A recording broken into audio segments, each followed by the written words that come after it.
Tu veux savoir pourquoi tout le monde parle de cette montre en 2025? Alors reste bien jusqu'à la fin de la vidéo. Salut tout le monde et bienvenue sur Bouton Rouge. Aujourd'hui je vous présente une montre que je porte au quotidien et qui commence à regagner de l'intérêt chez les fans, la Orient Mako 2. C'est parti! La Orient Mako 2 est une montre qui m'accompagne au quotidien. Vraie plongeuse dotée d'un bracelet acier, avec des couleurs plutôt faciles à porter, elle semble être la montre idéale à porter pour le business, le sport, la plongée et plein d'autres choses. Ses dimensions de 41,5 mm de diamètre par 13 mm d'épaisseur et 47 mm de corne à corne la rendent facilement portable sur à peu près toutes les tailles de poignet. Sur ce plan, vous pouvez la voir sur mon poignet d'environ 16 cm de circonférence. Son entrecorne de 22 mm n'est pas parfaite, mais va tout de même vous permettre de lui trouver une quantité importante de bracelets de remplacement afin de pouvoir lui donner tous les styles. Bien sûr métal, caoutchouc, natto ou même un cuir en fonction de ce que vous avez chez vous. Pour ma part, je l'ai essayé sur le caoutchouc de ma Casio Duro Marlin, qui lui va un petit peu grand car adapté aux dimensions plus grandes de la Casio, mais un bracelet caoutchouc colle parfaitement aux caractéristiques de plongeuse de cette Orient. Le bracelet natto, au contraire, que j'ai essayé sur elle, lui donne un style très sympathique car il partage les mêmes couleurs, mais ne sera pas idéal pour vos activités aquatiques. Et en parlant d'étanchéité, cette montre est une vraie plongeuse, avec ses 20 ATM de résistance à l'eau affichés, une couronne vissée et une véritable lunette rotative de plongeuse dotée de 120 clics.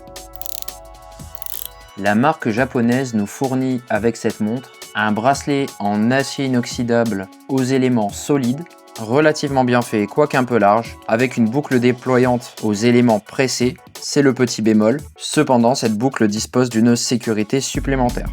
Il y a également 4 niveaux de micro-ajustement qui vous permettront de la régler parfaitement à la taille de votre poignet. Ce modèle est doté d'un magnifique cadran bleu profond qui ressort particulièrement bien avec cette lunette Pepsi et qui met en valeur ses aiguilles de forme épais, parfaitement luminescentes, et ses beaux chiffres 6, 9 et 12 dont la police n'est pas sans rappeler certaines Rolex. Le logo brille subtilement et l'esthétique globale du boîtier et de la montre est parfaitement maîtrisée. Parlons maintenant du mouvement. Le calibre F6922 affichant le jour et la date est un mouvement maison puisqu'Orient appartient au groupe Orient Epson qui fabrique lui-même ses calibres au Japon.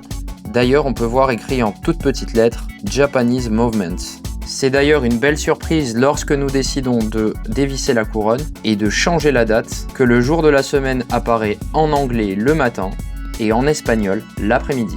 L'arrière de la montre est estampillé Orient automatique avec la petite mention Epson et les caractéristiques de la montre. La seconde itération du modèle Mako existe dans plusieurs autres coloris, tous plus sympathiques les uns que les autres, avec des couleurs de cadran et de lunettes différentes et certaines éditions limitées. Pour reconnaître ce modèle par rapport à certaines autres montres de la marque Orient, c'est les petits chiffres de la lunette, les gros chiffres sur le cadran et les petits protège-couronnes pointus. Pour résumer, cette montre me plaît énormément, c'est une véritable surprise.